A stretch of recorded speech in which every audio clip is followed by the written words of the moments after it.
My parents disowned me at Christmas tea. My sisters insisted, "You don't belong."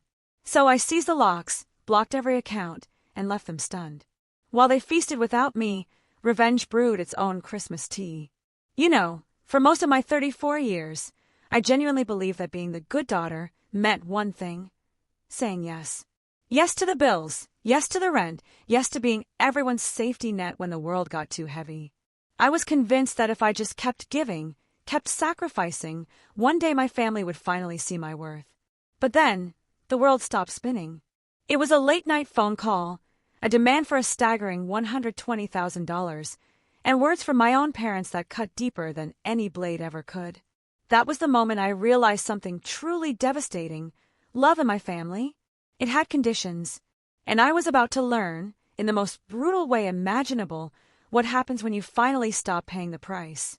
What would you do if the people you loved most, the ones you'd given everything to, pushed you out of Christmas, and then had the audacity to call you selfish?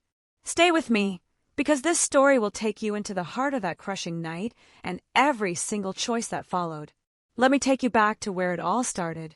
It was almost 11 at night, and my phone suddenly buzzed, vibrating on the nightstand.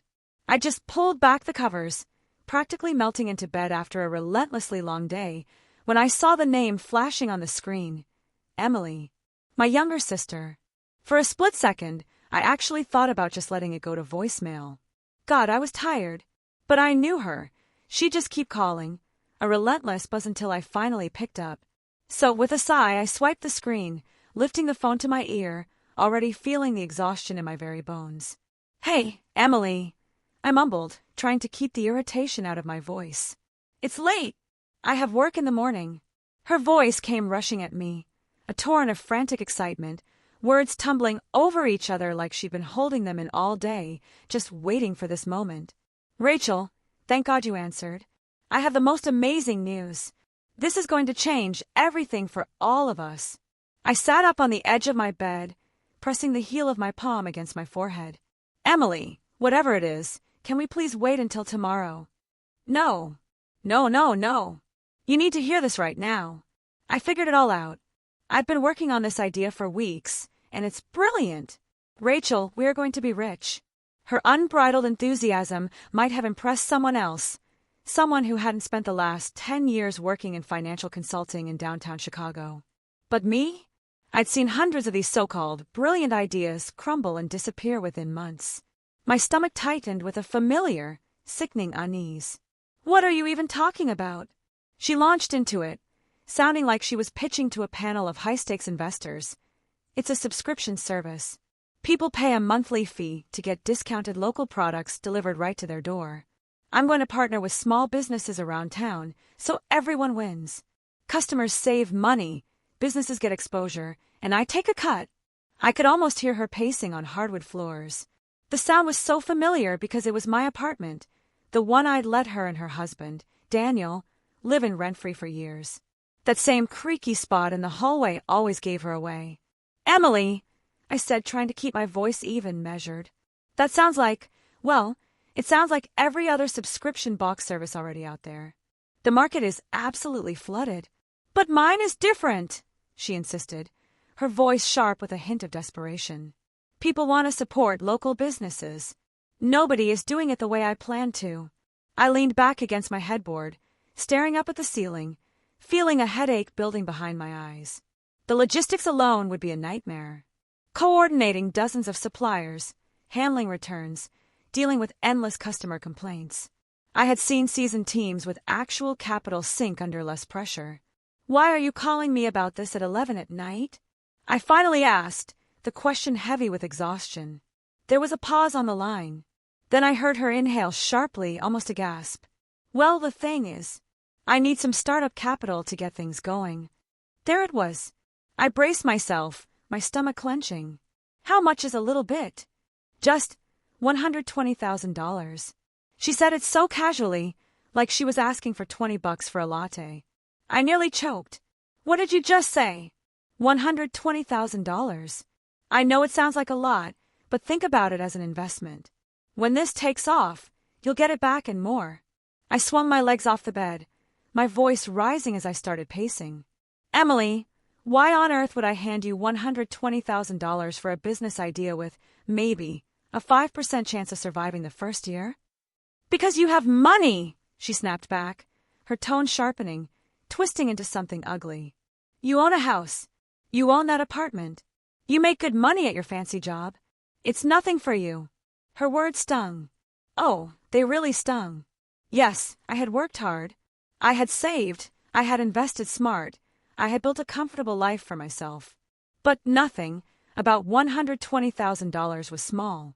It was years of savings. A substantial chunk of my retirement fund. This was the kind of money you didn't gamble on a gut feeling, especially not hers. Listen to me, I said, forcing myself to keep calm, my voice tight. I've been in business development for a decade. I know how these things end. Most of them crash within 6 months. If you want experience, start smaller. Use your own savings, or ask Mom and Dad. Her breathing grew uneven, ragged. I thought you would support me. I thought you wanted to see me succeed. I am supporting you. I shot back, my patience wearing thin. By keeping you from making a huge, life-altering mistake. There was a long, heavy silence. I could almost picture her standing there, clutching the phone, Daniel probably in the background asking what was wrong. Finally, her voice flat, cold, she said, "Fine. I guess I was wrong about you." The line went dead.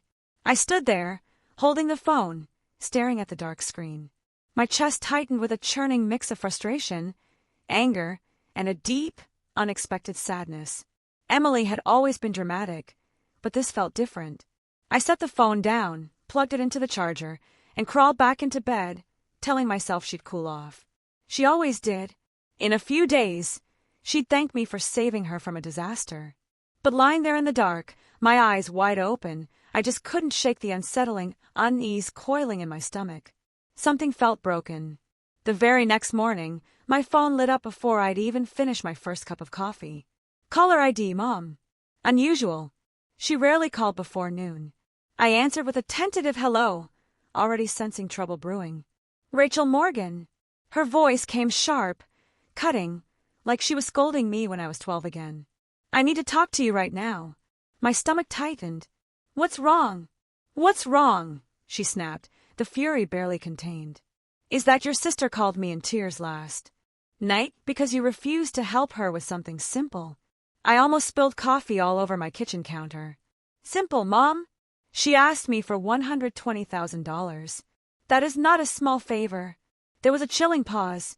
Then her tone grew even harder, laced with a familiar judgment. For someone in your position, that is nothing. You have your own house. You own that apartment. You make good money at your job. Your sister is trying to better herself and support her family, and you slam the door in her face. I set my mug down a little too hard, the ceramic clinking against the countertop, echoing in the quiet kitchen. Mom, do you even know what her idea is? She wants to start a subscription box service. The market is oversaturated, and most of those businesses fail within months. I'd be throwing the money away. So what if it fails? She said, her voice ice cold. At least Emily would learn and gain experience. Isn't that worth supporting your family? I had to take a deep, shaky breath before I could speak again. Are you actually suggesting I hand over more than $100,000 just so she can learn from failure? I am suggesting you should support your family instead of being selfish with your money. Selfish. The word hit me like a physical blow. I had paid for Emily's wedding when they couldn't afford it. I had taken the entire family to Hawaii 2 years ago. Covered Mom's dental surgery when she desperately needed it. Helped Dad when his truck broke down again. Mom, I said through gritted teeth, my voice barely a whisper, I have been supporting this family for years. That apartment alone has cost me more than $100,000 in lost rent. I pay my own bills. I work 60-hour weeks, and I still step in whenever you or Dad need help. How can you possibly call me selfish? Her voice grew icy, devoid of any warmth. You know what your problem is, Rachel. You don't understand what family means. Family is supposed to help each other, not make excuses. I felt my chest burn with a searing mix of anger and disbelief. So, helping for years, decades even, didn't count because I finally drew a line at throwing away my life savings. Maybe someday, she said with crushing finality, You'll understand what you lost by turning your back on us." And then she hung up. I stood there, frozen, phone still in hand, staring at the empty screen. My heart pounded in my ears, a frantic drum against my ribs. In one night, I had gone from the dependable daughter who always came through to the villain who refused to care about family. I tried to shake it off, told myself Mom was just emotional, siding with Emily because she was the baby of the family. But as the hours passed, the weight only grew heavier. Emily had Daniel. She had Mom and Dad, firmly in her corner, and I was left standing alone. Later that afternoon, sitting at my desk trying to prepare for a client meeting, I pulled up the calculator on my laptop. I just wanted to see the numbers in black and white, to remind myself I wasn't crazy. 4 years of rent at $2,200 a month came to over $105,000. Add the wedding, the trip to Hawaii, Mom's medical bills, Dad's truck repairs, the total made my stomach churn.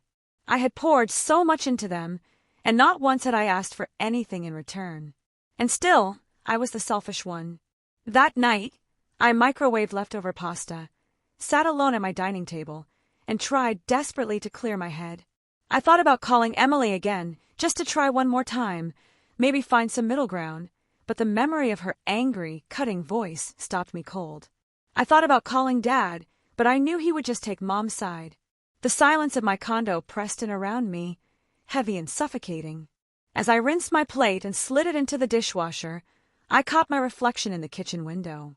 My face looked tired, my eyes dim, almost lifeless. I whispered to myself, "You're not wrong. You're not crazy." Still, I couldn't escape the feeling that the ground under my feet was shifting, that something much bigger than a family argument was starting to unravel. I tried to distract myself with paperwork for the Anderson and White consulting project. The one Mr. Thompson had warned me had to close before the year ended. I highlighted numbers, flipped through client reports, but the words blurred. My mind kept circling back to Mom's voice, calling me selfish. When I finally went to bed, exhaustion pulled at me, but sleep refused to come. Every time I closed my eyes, I saw Emily's furious expression, heard Mom's sharp, condemning tone, felt the stinging rejection from both of them. And in the quiet of my bedroom, with the city lights blinking through the blinds, I realized something I had never allowed myself to think before. 4 years, I had been the safety net, the one who bailed them out, the dependable older sister. But maybe that role was over. Maybe I was about to find out what it really meant to be on the outside. The next morning, I forced myself to get dressed in a crisp navy suit and head downtown to the office. The streets of Chicago were already coated with frost, commuters bundled in heavy coats, the sidewalks shimmering with treacherous patches of ice. I gripped my coffee like a lifeline, telling myself to focus, just focus on work. By the time I reached the 23rd floor of Anderson and White Consulting, the familiar buzz of the office filled my ears. Phones ringing, keyboards clicking, the low hum of voices in meetings behind glass walls. For a moment, it almost felt normal, like my family drama belonged to another world, a distant nightmare. Monica, my coworker and closest friend at the firm, stopped by my desk with her mug of tea. She leaned against the cubicle wall, studying me with her sharp, perceptive eyes. "You look like you barely slept." I shrugged, powering on my computer. "My sister called me last night with a new scheme. Then Mom called this morning. It was not pleasant." She tilted her head, a knowing look in her eyes. "Let me guess. They want money." I gave a humorless laugh, a dry, bitter sound. $120,000 for a subscription box idea that will never, ever get off the ground. Monica whistled under her breath. "That is bold, even for them." I rubbed my temple, lowering my voice. "The worst part is Mom called me selfish for refusing. After everything I've done for them." Monica shook her head, her expression one of genuine frustration. "Rachel, you cannot keep letting them treat you like an ATM. You have carried them long enough." I opened my inbox, trying to focus on the flood of emails, but her words clung to me, echoing in my mind. I wanted to believe her. But blood, you see, has a way of twisting your judgment, of making you doubt your own sanity. At 10, Mr. Thompson called me into his office. He sat behind his massive desk, the Chicago skyline stretching out behind him through floor-to-ceiling windows. His gray suit looked sharper than usual, and the tension in his shoulders was impossible to miss. "Rachel, we need you to push hard on the Markham account," he said, sliding a folder toward me.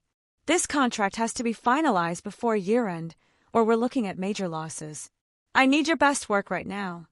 I nodded, though my stomach clenched with anxiety.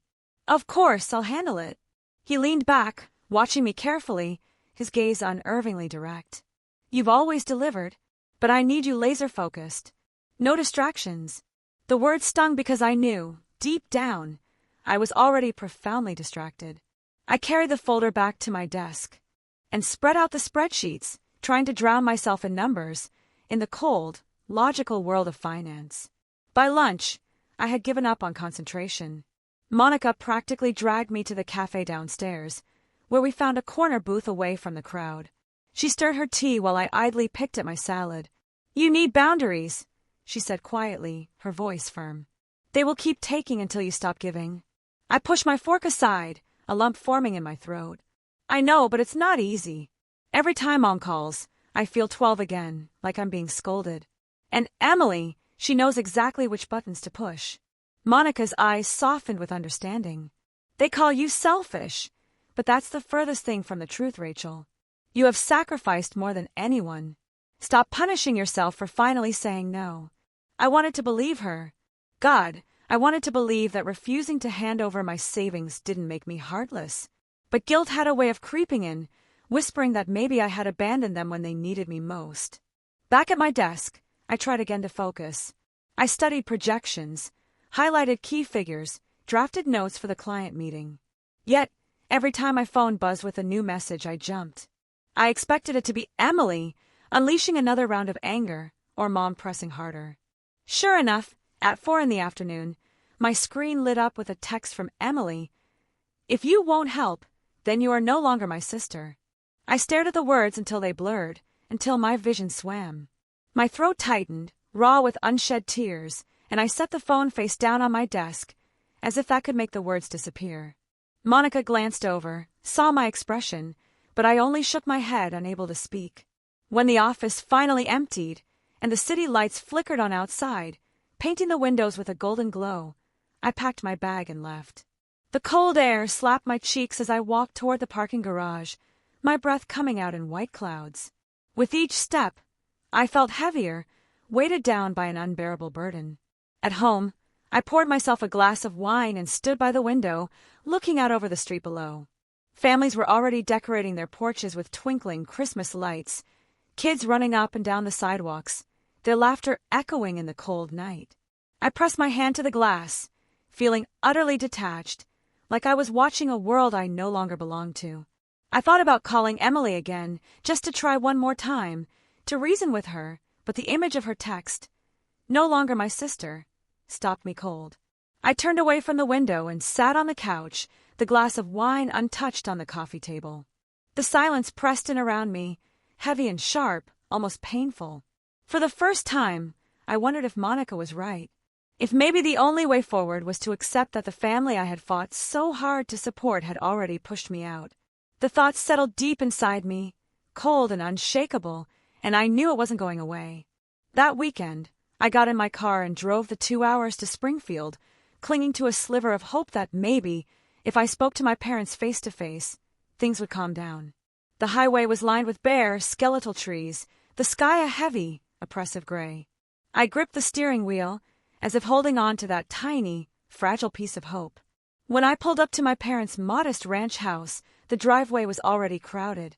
Emily's car sat crooked near the garage, and Daniel's old sedan was parked half on the lawn. My chest tightened with dread as I walked up the steps and rang the bell. Mom opened the door, her eyes tired, but her expression was firm, unyielding. "Rachel," she said, her voice devoid of warmth, "I didn't expect you." I forced a smile, a hollow mask. "I just want to talk, please." She let me in, though her body language was stiff, unwelcoming. The house smelled of coffee and cinnamon, the way it always did in December. I stepped into the living room and saw Dad in his recliner, the television muted, his arms crossed over his chest, a clear sign of disapproval. Emily sat on the couch, scrolling furiously on her phone, her jaw tight, a picture of simmering resentment. Daniel hovered near her like a shadow, his presence a quiet accusation.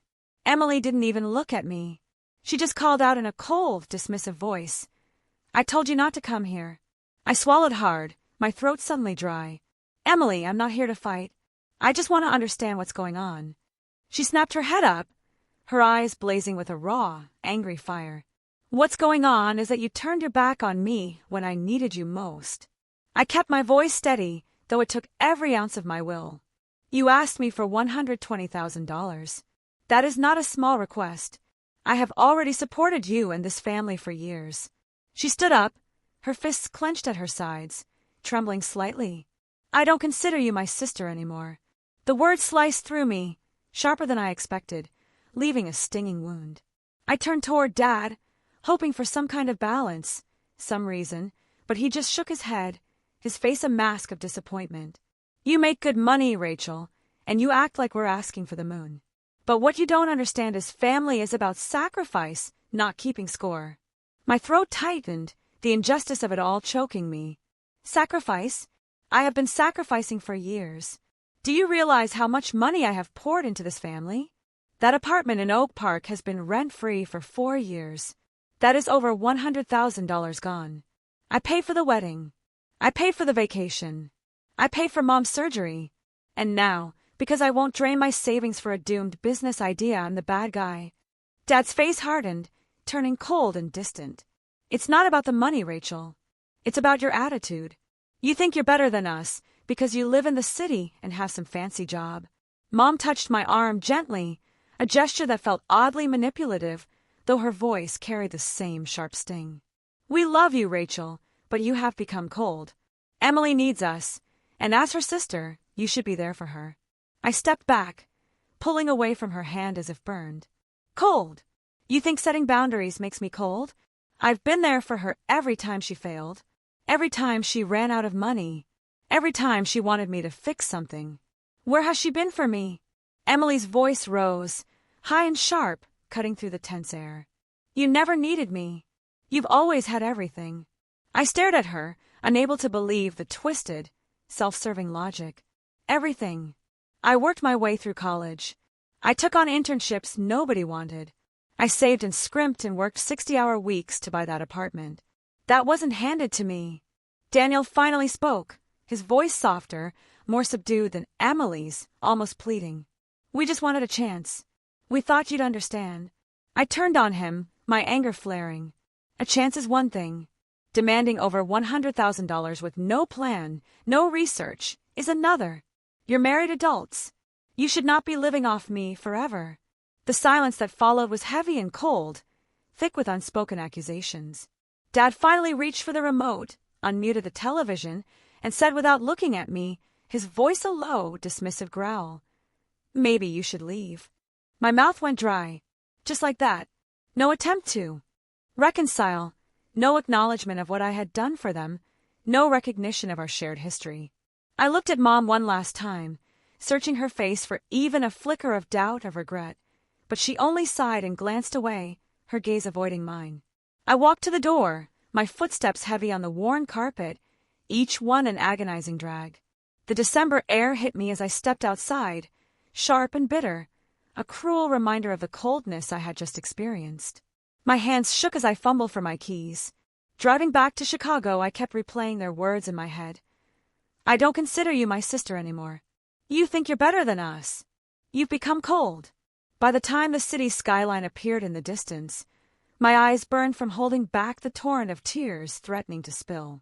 I pulled into my garage, shut off the engine, and just sat there in the dark car for a long, long while. I realized, with a crushing finality, that no matter how hard I had tried to carry them, my family had already decided I didn't belong. A week before Christmas, my phone rang again. I saw Mom's name on the screen, and for a split second, a foolish, hopeful part of me thought maybe, just maybe, she was ready to soften. I picked up with a cautious hello. Her voice was clipped, almost rehearsed, devoid of any real emotion. "Rachel, I need to tell you something about Christmas this year." A rush of relief, of misplaced hope, flooded through me. "Oh, good. I was wondering what time you wanted me to come over. I already have the gifts wrapped. There was a pause, a beat of chilling silence. Then she said flatly, her voice like ice, "That's just it. You're not invited." The words slammed into me, knocking the air right out of my lungs. Not invited? What do you mean? I choked out, my voice barely a whisper. Emily made it very clear, Mom replied, her tone unwavering. She says she cannot stand to see you after what you did to her. Your father and I agreed. It will be better for everyone if you don't come. I gripped the edge of the kitchen counter, my pulse pounding, a frantic drum against my skull. You're choosing her over me? The disbelief, the raw hurt, clawed at my throat. We're not choosing sides, she said sharply, a familiar defensiveness in her voice. You made your choice when you refused to help your sister. This is the consequence. Maybe when you spend Christmas alone, you'll finally understand what family means. The line went dead before I could even respond, before I could utter another word. I stood in my kitchen, surrounded by the twinkle of Christmas lights I had put up the weekend before, the wrapped boxes piled neatly under my tree. A cashmere coat for Mom, a bottle of aged bourbon for Dad, new cookware for Emily and Daniel. I stared at them until my vision blurred, tears welling up, threatening to spill over. 4 years, I had been the one who made sure Christmas happened. I booked flights, bought gifts, paid for the expensive dinners when Dad's card was declined, and smiled through every snide comment. And now, I was being cut out entirely. I tried calling Emily, straight to voicemail. I left one message, then another. Please, let's just talk. Let's work this out. Silence. I called a third time. Still nothing. By evening, a cold, empty despair settling over me, I grabbed my coat and drove to Oak Park. The streets glowed with holiday lights, every house a picture of festive cheer, decorated within an inch of its life. When I reached my own apartment building, the one Emily and Daniel had been occupying for free, mind you, I knocked hard on the door. Emily, it's me. We need to talk. Her voice came, muffled and defiant, through the door. Go away. Please, just open the door. Let's not do this. There was a pause, then sharper words, laced with venom. There's nothing to work out. You made your decision when you turned your back on me. I don't consider you my sister anymore. My throat tightened, a fresh wave of hurt washing over me. Emily, you're being ridiculous. Just open the door. No. Leave me alone. Don't come back. I stood there for 10 agonizing minutes, knocking, pleading, my breath clouding in the cold hallway. Not once did she budge. Finally, defeated, I turned and walked away, the sound of my heels echoing down the corridor, each step a testament to the bitter silence. Back home, I poured myself another glass of wine and sat staring at the Christmas tree. The wrapped gifts mocked me from beneath its branches. I thought of the money, the years of sacrifice, for years of free rent worth more than $100,000. The wedding I paid for, the trip to Hawaii. Mom's surgery, Dad's truck repairs. Every single time they needed me, I had stepped in without hesitation, without a second thought. And now, they had slammed the door in my face. The longer I sat, the more the hurt hardened into a cold, fierce anger. I realized, with a clarity that chilled me to the bone, I was done begging for a place at a table I had already paid for 10 times over. The next morning, with a grim determination, I loaded all the gifts into my car and drove to the mall. The clerks raised their brows as I returned bag after bag, scanning tags, counting bills. Nearly $900 back in my account. Money I would no longer waste on people who saw me as disposable. I walked out into the crisp December air, my arms empty, but my resolve stronger, sharper than ever before. If they wanted to exclude me, fine.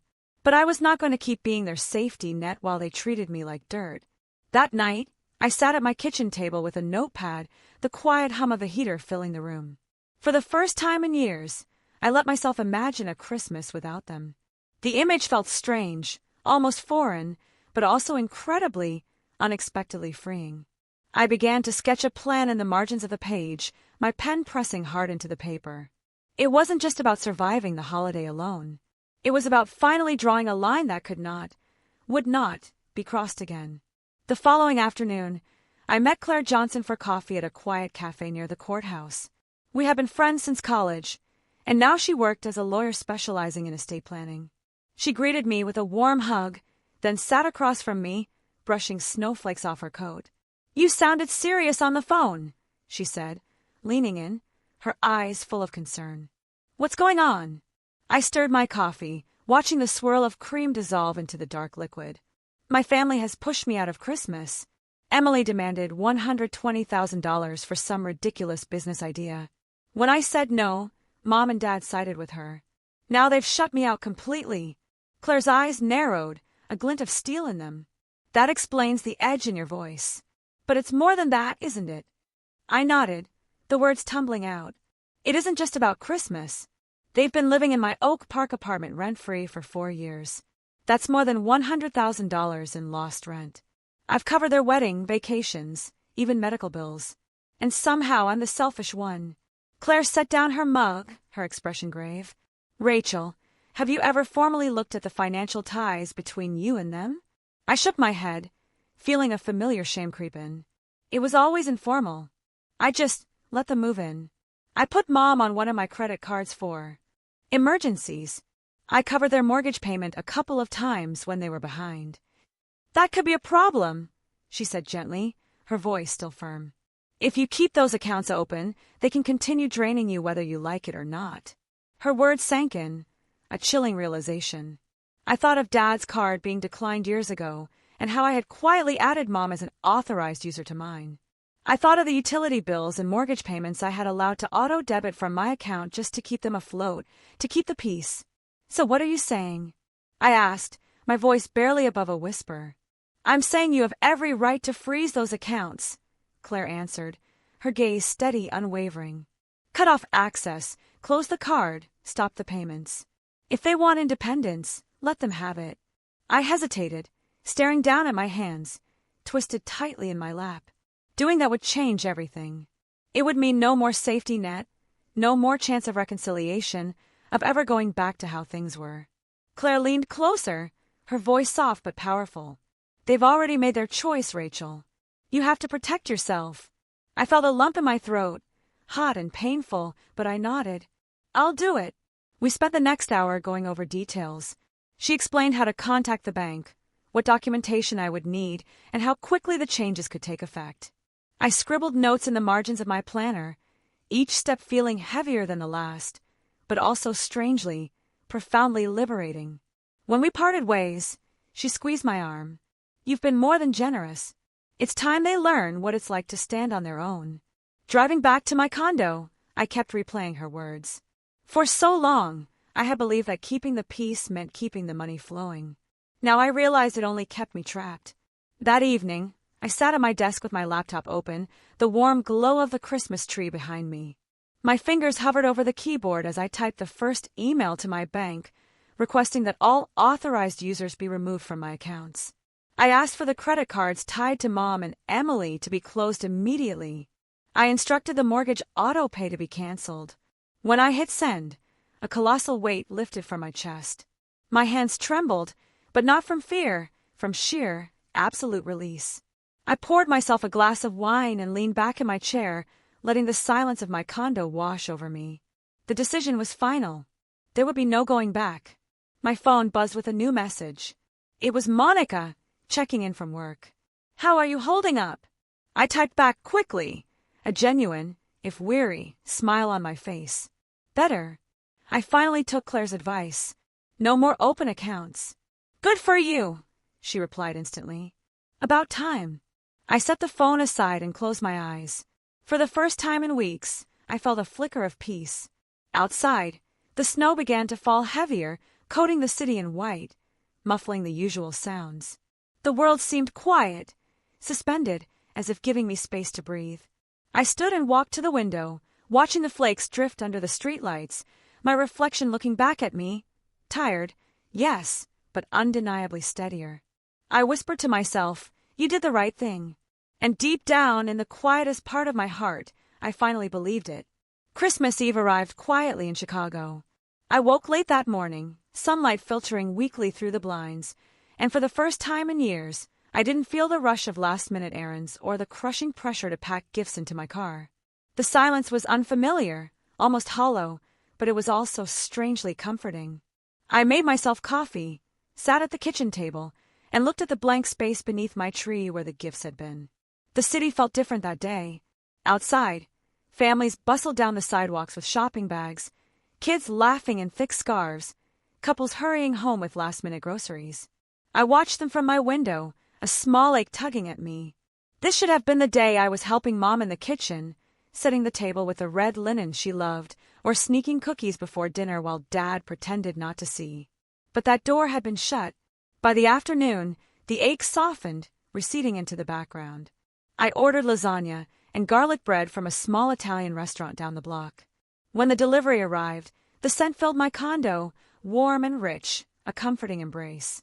I set the table for one with a cloth napkin and a good glass of wine, almost as if I were reminding myself that I still deserved a good meal, even if it was just me. After dinner, I settled on the couch, the lights of the Christmas tree twinkling softly. I scrolled through my phone, half expecting some kind of message from Mom or Dad, but there was nothing. Instead, my feed filled with photos. Emily smiling broadly in front of my parents' tree. Daniel with an arm draped around her. Mom beaming beside them. Dad holding a plate piled high with ham. The caption under Emily's post made my blood run hot, a furious boil. Spending Christmas with the people who really matter. Sometimes you have to cut toxic people out to find peace. Toxic. That was what she had reduced me to. Not the sister who had paid for her wedding. Not the daughter who had kept the lights on when Dad's hours were cut. Not the woman who had given them a free home for 4 years. I was toxic.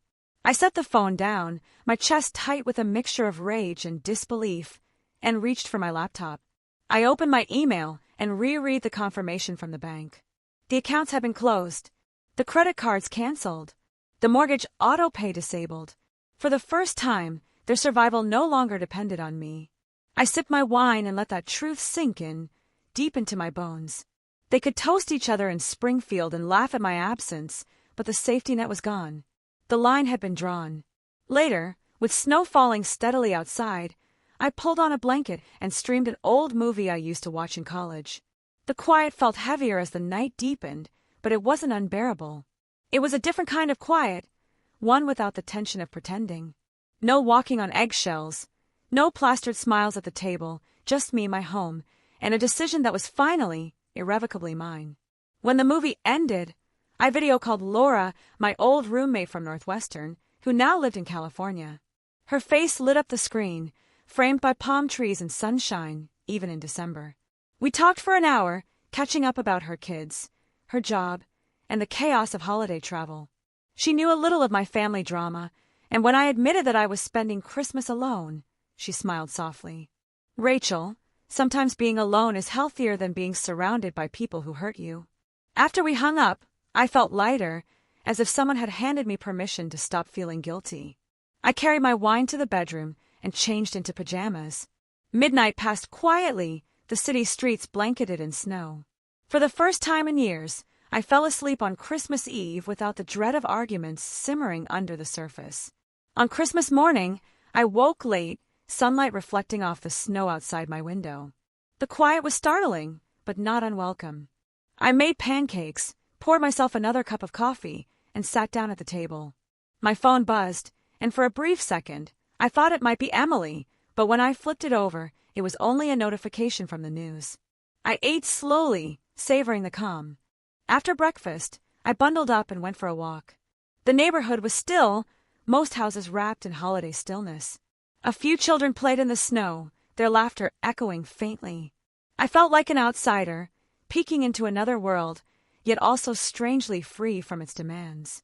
Back home, I curled on the couch with my laptop. I opened the folder where I had been keeping notes on the Anderson and White project, but instead of working, I clicked back into my emails with the bank. Reading the confirmations again was oddly satisfying. The ties had been severed. Hours later, as the sun set over the city and the sky turned pink against the snow, I poured another glass of wine. The thought of my family gathered around the table in Springfield flickered in my mind, but it no longer twisted like a knife. I imagined Dad fumbling with his card, Mom realizing she no longer had access to my account, Emily bragging while completely unaware of what was coming. I leaned back in my chair and let the glow of the Christmas tree wash over me. For the first time in a long time, I didn't feel like I owed anyone an explanation. On Christmas morning, the world outside was hushed and blanketed in white. I pulled back the curtains and watched flakes drift slowly past the window, the city wrapped in silence. For the first time in years, there was no rush to get dressed, no car packed with gifts, no anxious glance at the clock to make sure I arrived on time for family dinner. I made myself a proper breakfast, bacon sizzling in the pan, coffee steaming in my mug. I ate at my table by the window, watching neighbors shuffle down the street, carrying casseroles in wrapped boxes. Their laughter echoed faintly, a bittersweet reminder of the celebration I had been cut out of. But instead of the sharp sting that usually came, I felt steady, almost resolved. After breakfast, I grabbed my keys and drove to Oak Park. I had planned it carefully, knowing Emily and Daniel would be with my parents. Their social media posts had confirmed it with photos of them in Springfield, plates piled high and smiles wide. That meant the apartment would be empty. When I opened the door with my spare key, the sight inside made my stomach clench, a knot of disgust. Dirty dishes stacked in the sink, clothes tossed across furniture, half-empty cups left on the floor. The carpet was stained, the walls scuffed. My once carefully maintained apartment looked like it had been neglected for months, used and abused.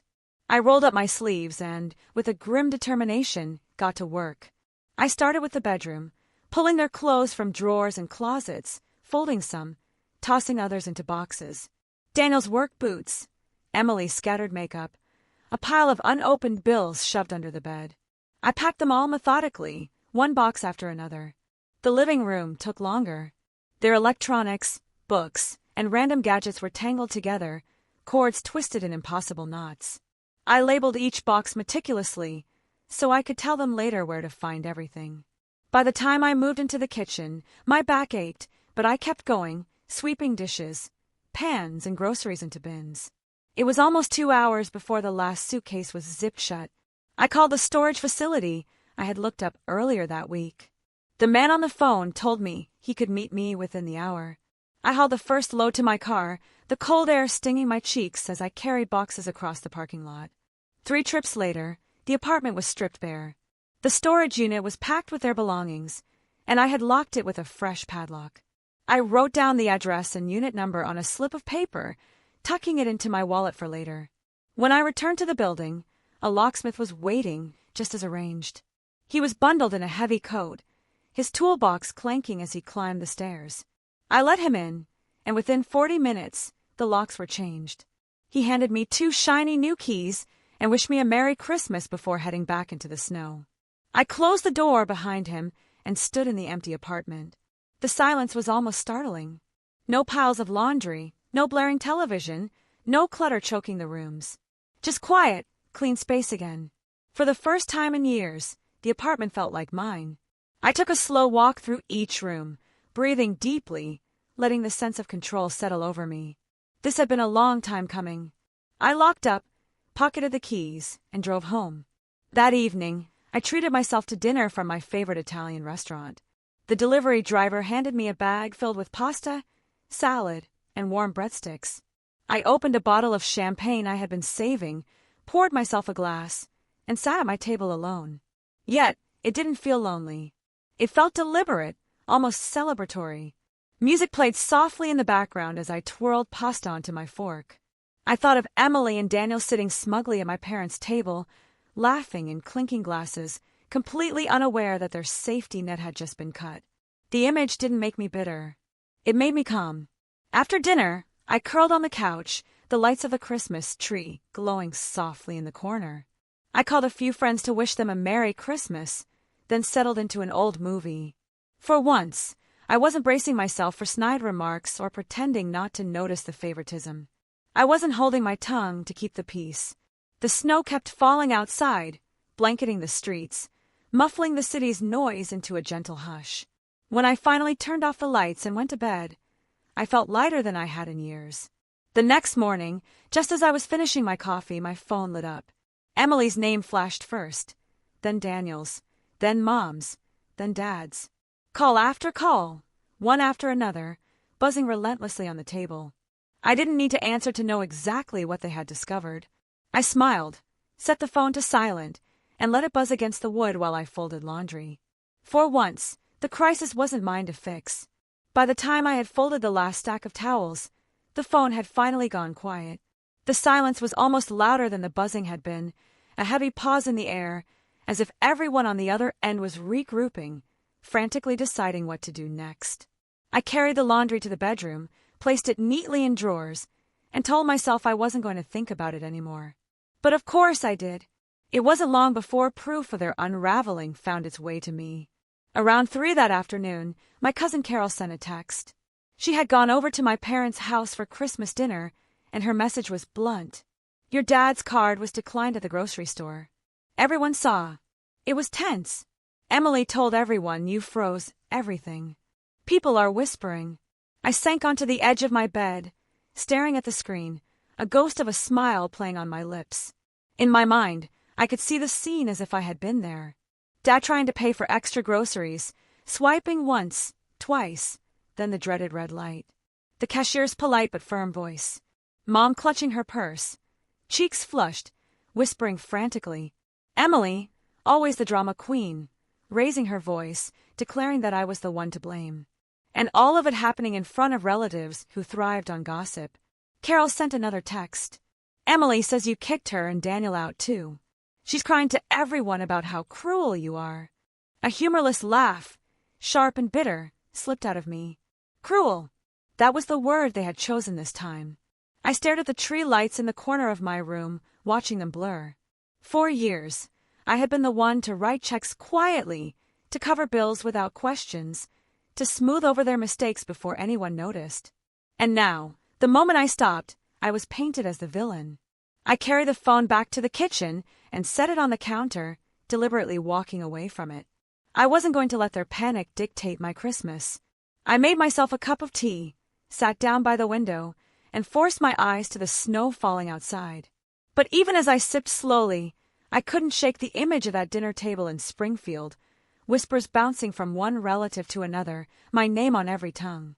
By 5 o'clock, the buzzing began again. First Emily, then Mom, then Dad, one after the other, their names flashing across the screen. I let them ring out, the phone vibrating against the wood until it went dark again. Then the voicemails came. I played the first. Emily's voice, high and sharp, teetered on the edge of hysteria. You've ruined Christmas. You think you're better than everyone, but you're pathetic. You can't just throw people out and cut us off. The second was Mom, her tone strained, wavering between pleading and angry. Rachel, we didn't mean to hurt you. We were just giving Emily time to cool down. Please, undo whatever you did at the bank. We can work out the apartment later. Dad's message was next, his voice low and seething with barely contained rage. You've embarrassed this family. Do you have any idea what you put us through today? We had to walk out of that store humiliated. This is not finished. The last was Daniel, his voice subdued, almost broken. Rachel, we don't have money for rent. We don't know what to do. Please call me back. I listened to each one in order, my thumb hovering over the delete button, then pressed it without hesitation. One by one, I erased them until the inbox was empty. Later that night, another message came, this time from my Aunt Carol again. She had no reason to lie to me. She said, people were murmuring about how unfair it was for me to shoulder so much for years, only to be attacked when I stopped. She said, Uncle Jim shook his head and muttered that maybe Emily needed to grow up. For the first time, I realized some relatives were finally seeing the truth. I went to bed early, sliding under the covers while the phone still pulsed on the nightstand with missed calls. Sleep came slowly, but when it did, it was deep, restorative. The next morning, I brewed coffee and found more than 40 missed calls waiting for me. Messages from cousins I hadn't spoken to in years, even an old neighbor asking what had happened. Clearly, Emily had been busy spinning her story, carefully crafted to portray me as the monster. I imagined her in the living room, voice trembling just enough to win sympathy, blaming me for every hardship. But I had something she didn't. Facts. Rent-free living for 4 years, more than $100,000 in lost income, a fully funded wedding, a vacation for the whole family, medical bills, car repairs, endless favors. I had receipts. If anyone cared to know the truth, it was easy to prove. I spent most of that day in quiet routines. I cooked soup, folded laundry again, and opened my laptop to review notes for the Markham contract. But my concentration wavered. I found myself staring at the same spreadsheet for 10 minutes, lost in thought. Each time the phone buzzed, my chest tightened, a familiar jolt, but I didn't answer. By evening, I poured myself a glass of wine and curled up on the couch. Outside, the city glowed with Christmas lights under a blanket of snow. Inside, my home was warm, peaceful, untouched by their chaos. I thought of Emily holding court in Springfield, declaring that I was toxic, cruel, selfish. I thought of Dad grumbling about embarrassment, Mom wringing her hands, and I thought of Daniel, quiet, probably realizing at last that free rides don't last forever. When my phone lit up again, I let it ring. Emily's voicemail came through minutes later, her voice cracking between fury and desperation. "You don't know what you've done. You've ruined us." I deleted it without replaying. Silence filled the condo once more. I leaned back into the cushions, the tree lights reflecting in my glass of wine, and breathed deeply. Whatever storm was raging in Springfield, it no longer belonged to me. And though I knew it was only a matter of time before they came pounding on my door, I felt ready. 2 days later, just after noon, the doorbell rang so hard it echoed through the walls of my condo. I had been sitting at my dining table, reviewing figures for the Markham account, when the sound jolted me upright. My stomach tightened, but I knew exactly who it was. When I opened the blinds, I saw all 4 of them on the porch. Mom clutched her purse like a lifeline. Dad stood with his arms crossed, a clear challenge in his stance. Emily looked ready to explode, her face crimson, and Daniel hung back, his hands shoved deep into his coat pockets, looking smaller, almost lost. The sight made me pause, a moment of bracing myself, but then I unlocked the door and opened it. They pushed past me without waiting for an invitation, their anger a palpable wave. Emily stormed into the living room, her face red, her voice rising instantly into a shriek. "What the hell did you do? The locks are changed. You can't just throw us out like that." I closed the door calmly behind them, the click of the lock a stark punctuation mark. "Actually, I can. It's my apartment." Dad turned, his eyes hard, unforgiving. "Rachel, this has gone far enough. We had to spend Christmas humiliated, and now you leave your own sister on the street." I crossed my arms, standing steady, rooted firmly in my own living room, refusing to shrink. "She's not on the street. Their belongings are safe in a storage unit, and I paid for the first month. After that, it's their problem." Emily's jaw dropped, her face contorted in disbelief. "Strangers live in storage units. You're insane." "No, Emily," I said evenly, my voice calm despite the storm brewing inside me. "Strangers are people you cut out of your life because they won't hand you money. That's what you made me." Mom stepped forward, her eyes shiny with tears, a desperate, almost performative plea. "Honey, I think this is just a misunderstanding. We didn't mean to hurt you. We were just trying to give Emily some space." I stared at her in utter disbelief, a dry, bitter laugh catching in my throat. "A misunderstanding? You told me I wasn't invited to Christmas. You told me I'd learn what family meant when I spent it alone. That doesn't sound like a misunderstanding." Emily's voice cracked as she jabbed her finger toward me, trembling with fury. "You're supposed to support your family. You let us live there for years, and now you want to act like it means nothing." I took a step closer, my voice low but sharp, cutting through her hysteria. 4 years, Emily. That's over $100,000 in rent I gave up. Add the wedding I paid for, the trip to Hawaii, Mom's dental surgery, Dad's truck repairs. I've been supporting this family every way I could, and you thanked me by locking me out of Christmas dinner and calling me toxic. Daniel finally spoke, his tone quieter, more subdued than the others, a hint of genuine fear in his eyes. "Rachel, we can't find a place overnight. We don't have savings. We're stuck. Can't we work something out?" I turned to him, my gaze unyielding. "You should have thought about that before you decided to back Emily and cut me off. You don't get to play victim now." Mom's voice trembled, her facade crumbling. "We didn't realize you were keeping track of everything." I shook my head, a deep weariness settling over me. I wasn't keeping score. I was helping because I thought that's what family did. But apparently, None of that matters because I wouldn't throw another $120,000 into Emily's fantasy business. Emily exploded again, her face blotchy red with rage. It's not a fantasy. You don't know everything. I almost laughed, a harsh, brittle sound. You've never run a business in your life.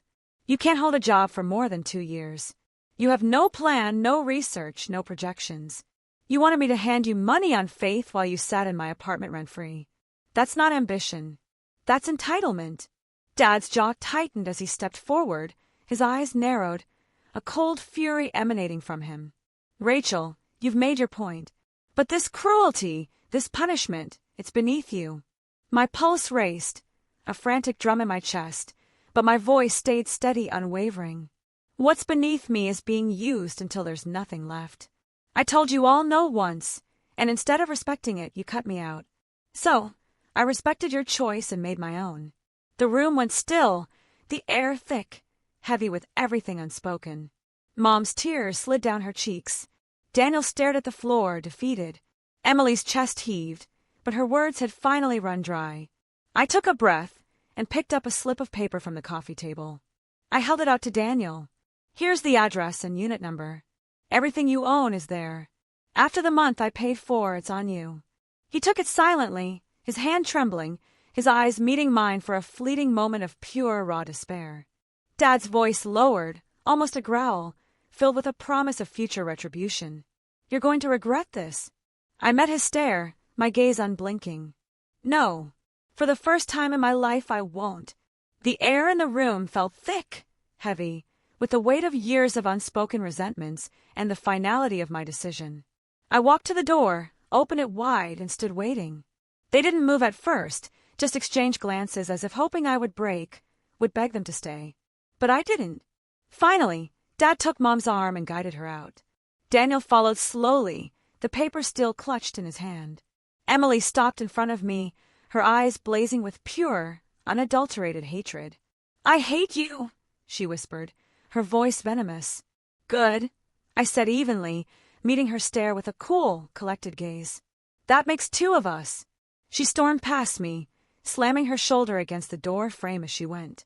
I closed the door behind them, locked it, and leaned against the wood, my chest rising and falling with the sheer weight of it all. The silence that followed was deafening. But for the first time in years, it felt like freedom. I slept harder that night than I had in months, a deep, exhausted slumber. But by morning, the weight of what happened pressed back in. My phone lit up with more messages, not just from Emily and my parents, but from numbers I didn't recognize. Word had spread fast, a wildfire of gossip, and now relatives who rarely spoke to me were chiming in, offering their judgments and thinly veiled scolding. I deleted every single one without listening. At work the following day, I tried to bury myself in spreadsheets, but my concentration slipped, constantly fractured. Monica stopped by my desk and noticed the tightness in my shoulders, the weary set of my jaw. You look like you're carrying bricks on your back, she said softly, her voice filled with genuine concern. I managed a small, tired smile. They showed up at my condo yesterday. All of them. Her eyes widened, and I told her the truth, every brutal detail. I listed everything I've done, everything I've paid for, and I gave them the storage unit address. Then I told them to leave. Monica leaned closer, her voice calm but steady, full of quiet admiration. That took guts, Rachel. You finally chose yourself. I nodded, though my stomach still churned with a lingering unease. Part of me expected to feel profound relief, but another part kept replaying Emily's voice, her words dripping with hate, forever etched in my memory. That evening, back at my condo, I poured a glass of wine and sat by the window. Snowflakes drifted under the streetlights, and I watched them fall, thinking about how quickly the roles had flipped. 4 years, I had been the dependable one, the fixer, the daughter who always had a solution. Now, I was the villain in their story. My phone buzzed again. A voicemail from Dad. His voice was low and stern, a chilling promise. You've gone too far, Rachel. You've disgraced this family. You will regret this. I pressed delete, my hand steady, my resolve firm. Not long after, Mom called. I didn't pick up, but her voicemail cracked with raw emotion, almost a sob. Please, Rachel, we made a mistake. Emily is beside herself, and Daniel doesn't know what to do. We never wanted it to come to this. Just talk to us. Her words made my throat tighten, a pang of something akin to pity, but I shook my head, refusing to be swayed. Where was this tone when they told me I wasn't welcome at Christmas? Where was it when they labeled me toxic for not handing over my savings?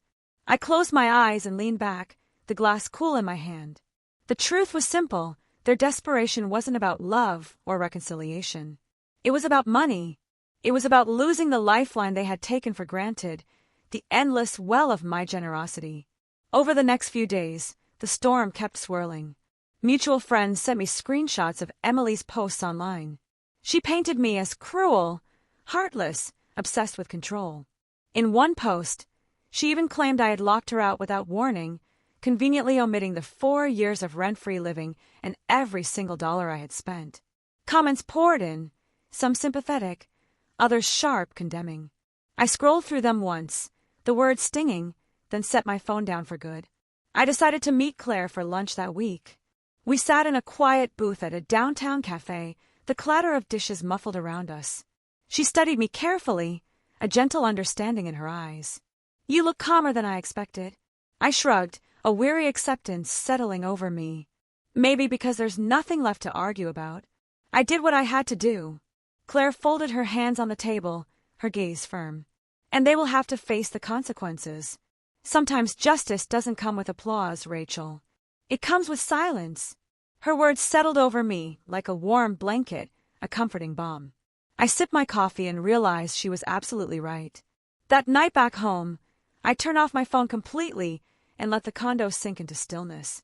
I cooked dinner, lit a candle, and read a book until the words blurred. Outside, the city kept moving, a vibrant hum of life. But in my little corner, the chaos was gone. Still, in the quietest moments, doubt sometimes slipped in. I thought of Dad's cold glare, of Emily's voice breaking when she realized the locks were changed.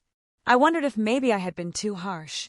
But then I pictured all the times I had bailed them out, all the nights I had stayed up worrying about their bills, all the times I had bitten my tongue while they dismissed my life as easy. And the doubt faded, replaced by a quiet, fierce resolve. Family doesn't cut you out of Christmas over money. Family doesn't call you toxic for protecting your future. Family doesn't treat your generosity like an endless, entitled debt. I whisper the words into the dark, reminding myself of their undeniable truth. When sleep finally came, it was light and restless, but I woke the next morning with a strange steadiness. The storm was still out there, circling through voicemails, social media posts, and endless gossip. But inside my walls, it no longer belonged to me. The first Monday after Christmas, I woke to an apartment that felt different. The quiet wasn't heavy anymore. It was calm, almost protective, as though the walls themselves were shielding me from the noise outside. I made coffee and sat at the table, watching steam curl above the mug, thinking about how much had shifted in such a short time. 4 years, my life had revolved around the relentless pull of family obligations, their needs always louder, more pressing than mine. Now, for the first time, the center of gravity was back where it belonged, with me. The days that followed were a blur of cold winds and gray skies. I went into the office, poured myself into the Markham contract, and found my focus sharper than it had been in months. Without the constant interruptions, the emotional drains from Emily or Mom, I stayed late at my desk, reviewing numbers until the streets below glowed with headlights. Monica noticed, too. One evening, as she packed up, she paused at my cubicle. "You look steadier," she said. "Like you finally set something down." I smiled at her, realizing she was absolutely right. At night, I returned to my condo, still decorated with twinkling lights that cast a warm glow across the rooms. I left the tree up longer than usual. It wasn't about tradition anymore, but about reclaiming something for myself. Each time I switched it on, it reminded me that I could build a holiday that didn't depend on being accepted at someone else's table. Through mutual relatives, bits of news trickled in. Emily and Daniel had moved into a small one-bedroom on the west side. It was nothing like my apartment in Oak Park, and they struggled to cover the rent. Mom and Dad had kept quiet around most of the family, but I heard from Aunt Carol that some cousins had started to ask questions. Why had I been the one to fund so much for so long? Why was Emily always needing a bailout? For once, the whispers weren't against me. They were shifting. In January, I signed a new lease agreement with Ethan and Julia Baker, the young couple who had taken over my Oak Park place. Both teachers, they paid on time and sent polite notes if anything needed attention. When I stopped by to drop off a replacement key, Julia offered me a plate of cookies she had baked. The apartment was spotless, cozy, full of life, bursting with a quiet, wholesome energy. Walking through those rooms felt like breathing again. No clutter, no tension, no oppressive weight of expectation pressing into the walls. Back in the city, I felt myself changing too. The heaviness in my chest eased. I woke up earlier, went for walks even in the icy winds, started cooking meals just for me instead of rushing takeout between obligations. Some nights I curled on the couch with a book, the quiet around me not lonely anymore, but safe, a comforting cocoon. The calls from my family eventually slowed. By February, they had nearly stopped. A few desperate messages from Emily slipped through. She alternated between raw fury and wrenching sorrow. One night she raged about how heartless I had been. The next, she begged me to reconsider, to help them just this once. I didn't respond to any of them. I had learned that no reply was stronger than 1,000 explanations. Work thrived. With the Markham contract finalized, Mr. Thompson called me into his office. He rarely handed out praise, but that day he leaned back in his chair and told me I had done outstanding work. He said my precision had saved the company a major account. I walked out of his office feeling taller, steadier, validated. For once, my achievements weren't overshadowed by family chaos. Still, late at night, doubts sometimes stirred, insidious whispers in the dark. I thought about Emily's face the day she realized the locks had changed. I heard Dad's words calling me cruel, Mom's voice cracking in voicemails. Part of me wondered if I had been too harsh, too unforgiving. But then I reminded myself of the 4 years of free rent, the wedding, the vacations, the medical bills, the endless favors. I remember the stinging, humiliating blow of being told I wasn't welcome at Christmas, as if I were utterly disposable. Each time the doubt rose, those memories answered it, silencing the internal struggle. Family is supposed to mean unconditional love, but I had learned the hardest truth. Real love doesn't disappear when money is withheld. Real respect doesn't vanish when boundaries are drawn. I had not cut them off because I didn't care. I had stepped back because I finally, truly cared enough about myself. In March, Monica and I met for brunch near Lincoln Park. The sun was brighter that day, the snow melting into patches of green grass. As we sipped coffee, she studied me with a knowing smile. "You look lighter," she said, "like you've been carrying a weight for years and finally set it down." I laughed softly, a genuine, unburdened sound. "Maybe I did." She reached across the table and squeezed my hand. "That isn't selfish, Rachel. That's survival." Her words sank deep, resonating within me, and I carried them home. That night, I sat by the window with a glass of wine, the city glowing beneath a sky streaked with the last of the sunset. I thought about the months behind me, the battles, the silence, the painful endings I never imagined. I thought about the profound peace that had taken their place. For the first time in years, I felt truly whole. I wasn't waiting for the next demand, the next guilt trip, the next storm. My life was finally, gloriously mine. If you were sitting across from me right now, I'd ask you this. If your own family pushed you out, called you selfish, and tried to discard you for refusing to give them everything, what would you do? Would you keep giving, or would you finally, irrevocably, draw the line? Tell me what you think in the comments below. I really want to know. Thanks for watching. Take care.